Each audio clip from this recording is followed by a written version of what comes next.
Salut à tous, encore un drame de la vie courante dans la vidéo qui suit et un drame tout aussi bien pour l'auteur des coups de feu et pour celui qui a reçu ceci puisque on apprend qu'un sexagénaire a tué un cambrioleur qui s'était introduit chez lui il y a maintenant une bonne dizaine de jours à Ménilroch en Ille-et-Vilaine.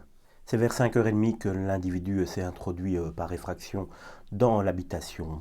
L'homme qui y vivait a entendu des bruits et pour cause, il en était déjà ce jour-là son troisième cambriolage, un qui s'était déroulé il y a maintenant déjà quelques années et un qui s'était déroulé moins de 10 jours avant celui-ci. On peut comprendre que l'homme était à fleur de peau.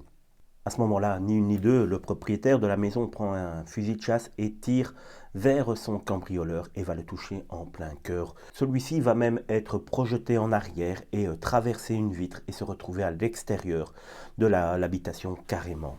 Les secours arrivés très rapidement sur les lieux n'ont pu que constater le décès puisque, comme je vous l'ai dit, la balle a été se loger en plein cœur. L'homme est mort quasiment sur le coup.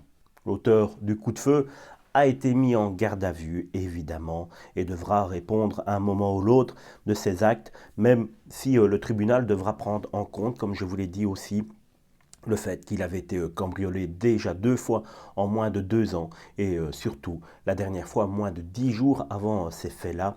On peut comprendre que l'homme commence à en avoir marre d'être tout le temps ainsi volé chez lui. Il y avait une femme et 2 enfants au moment du cambriolage. C'est peut-être ce qui a poussé cet homme de 62 ans à prendre un fusil de chasse et défendre toutes les personnes qui étaient dans cette maison. L'individu qui est mort sur le coup était, lui, déjà bien connu des services de police pour de multiples faits de vol et agression.